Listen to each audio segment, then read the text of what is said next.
প্রিয় viewers, welcome back to Humayra's kitchen. আজকে share করছি শীতের সতেজ ওলকপি দিয়ে মুরগির মাংসের পাতলা ঝোল। ওলকপি আর শালগম এই দুটার মধ্যে কিন্তু অনেকেই পার্থক্য করতে পারে না। শালগমটা হচ্ছে বেগুনি রঙের আর এটা হচ্ছে সবুজ রঙের ওলকপি। ওলকপির নিজস্ব একটা গন্ধ আছে, অনেকে এটা পছন্দ করে না।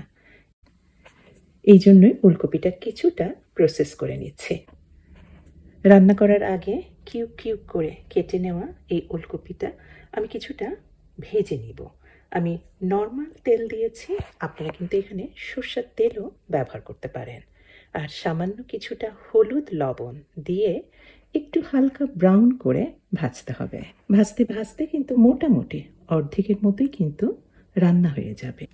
এইভাবেই হালকা ব্রাউন করে ভেজে নিয়ে এটা দিয়ে যখন মুরগির মাংসের পাতলা ঝোল রান্না করবেন তখন দেখবেন মুরগির মাংসে কিন্তু আর ওলকপি সেই বাজে যে গন্ধটা সেটা কিন্তু একদমই পাবেন না। মুরগির মাংসের পরিমাণ এখানে আছে প্রায় 1 কিলোর মতো। মুরগির মাংস এটা হার্ড চিকেন বলা হয়, এটা আপনি ধরতে পারেন বাংলাদেশের যে দেশি মুরগিগুলি আছে অনেকটা সেরকম, তবে তার চেয়েও কিন্তু বেশ শক্ত। রান্না করতে একটু সময় লাগে।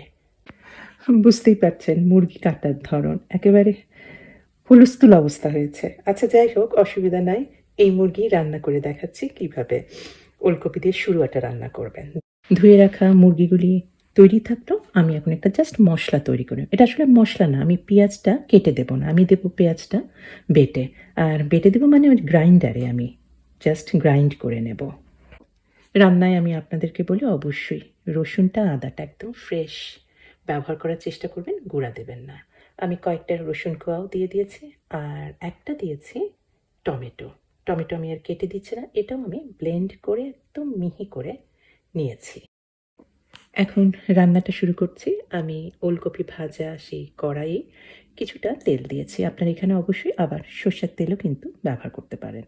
আর ব্লেন্ড করা ওই পেঁয়াজ রসুন আর টমেটোটা দিয়ে দিলাম। আমি পানি দিয়েছি একটু বেশি, এটা তরল হয়ে আছে। আপনারা যদি শিলপাটায় পিষে নেন সেক্ষেত্রে আর এরকম এত বেশি লিকুইড হবে না। তবে এখানে বলে রাখি, এইটা তো কাঁচা পেঁয়াজ, তো ভাজা হয়নি, এটা একদম ভুনতে হবে। অর্থাৎ এই পানিটা সম্পূর্ণ শুকিয়ে নিয়ে তেলটা যখন ছেড়ে দেবে সেই তেলের মধ্যে কিন্তু পেঁয়াজ রসুন আর এই টমেটো একদম ভুনে ফেলতে হবে, তাহলে কিন্তু আপনার রান্নায় স্বাদটা পাবেন। পানি একদমই নাই, দিয়ে দিয়েছি এটা ফ্রেশ আদা পেস্ট, আমি ডিপ ফ্রিজে সংরক্ষণ করে রেখেছিলাম। আর কিছু মশলা দিচ্ছি, ওই ধনে গুঁড়া আর জিরা গুঁড়া মাখিয়ে ভালোভাবে মিশিয়ে নিয়ে একটু ভাজা ভাজা করে গরম মশলাগুলি দিয়ে দিচ্ছি। এখানে বেশ পরিমাণে কিন্তু গরম মশলা প্রায় সবকটাই দিতে হবে। দারচিনি দিয়েছি, তেজপাতা দিয়েছি, দিয়েছি কয়েকটা ছোট এলাচ, একটা বড় এলাচও দিয়েছি, আর দিয়ে দিলাম কিছু লবঙ্গ। আর সব শেষে দিলাম হলুদ গুঁড়া। ধনে জিরার মধ্যে দেইনি, এতে কিন্তু হলুদে উজ্জ্বল যে রঙটা সেটা নষ্ট হয়ে যেত, এই জন্যই সবচেয়ে শেষে দিলাম। নাড়তে নাড়তেই দিয়ে দিলাম মুরগির মাংসগুলি আর দিয়েছি সঙ্গে সঙ্গেই লবণ। লবণটা দিয়েছি কেন জানেন? কারণ এতে মুরগির মাংস থেকে পানিটা ছেড়ে দেবে আর সেই পানিতেই কিন্তু মাংসটা কষিয়ে নিতে হবে। এখন নাড়াচাড়া করে ঢেকে মুরগির মাংস রান্না করতে হবে। মুরগির মাংস সেদ্ধও হবে আর এই পানি যেটা ছেড়ে দিয়েছে সেটাও সম্পূর্ণ শুকিয়ে নিতে হবে। এখন দিয়ে দিলাম আমার স্বাদ অনুযায়ী লাল মরিচের গুঁড়া, এটাও শেষে দিয়েছি যাতে লাল মরিচের একদম রঙটা যে টকটকে লাল সেই রঙটা যেন সম্পূর্ণ থাকে। এভাবে রান্নার সব মশলার পরে দিলে কিন্তু এই রঙটা একদম টকটকে হয়েই আপনি দেখবেন যে এই রান্নার মধ্যে থেকে গেছে। এখন ঝোলটা বা শুরুয়াটা তৈরি করার জন্য প্রয়োজন অনুযায়ী গরম পানি দিয়ে দিয়েছি। ওলকপি গুলিও দিয়ে দিলাম। এখন যেটুকু মাংস সেদ্ধ হয়নি এই পানিতেই সেদ্ধ হয়ে যাবে, আর ওলকপিগুলো তো অর্ধেকের বেশি সেদ্ধ হয়েছে, বাকিটাই পানিতে সেদ্ধ হয়ে যাবে।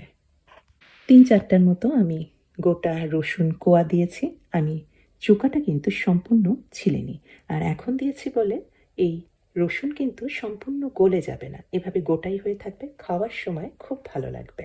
বেশ কিছুক্ষণ পরে রান্না হয়ে গেছে, দেখতেই পাচ্ছেন লাল রঙটা যে লাল মরিচের গুঁড়া সেটা সম্পূর্ণ ভেসে উঠেছে। আর ওলকপিগুলি কিন্তু একটাও ভেঙে যায়নি, ভেজে দিয়েছিলাম। আর খাওয়ার সময় এই শুরুর কিন্তু অসম্ভব একটা টেস্ট আপনি পাবেন। ওলকপির কিন্তু স্যুপ তৈরি করা হয়, ওলকপির এই স্যুপ কিন্তু খেতে খুবই মজা লাগে। আর সব শেষে দিয়ে দিলাম কয়েকটা কাঁচামরিচ, এগুলি দিয়েছি মেইনলি সুগন্ধের জন্য। আর ছড়িয়ে দিলাম শীতের ফ্রেশ ধনেপাতা কুচি। আশা করি আজকের খুব সাধারণ দৈনন্দিন দিনে এই ওলকপি দিয়ে মুরগির শুরু আর রেসিপিটা আপনাদের পছন্দ হবে। আর পছন্দ হলে ওই একটাই কথা, অবশ্যই আমার চ্যানেলকে সাবস্ক্রাইব করে আমার চ্যানেলের সাথেই থাকবেন। সবাইকে অনেক ধন্যবাদ। আল্লাহ হাফেজ।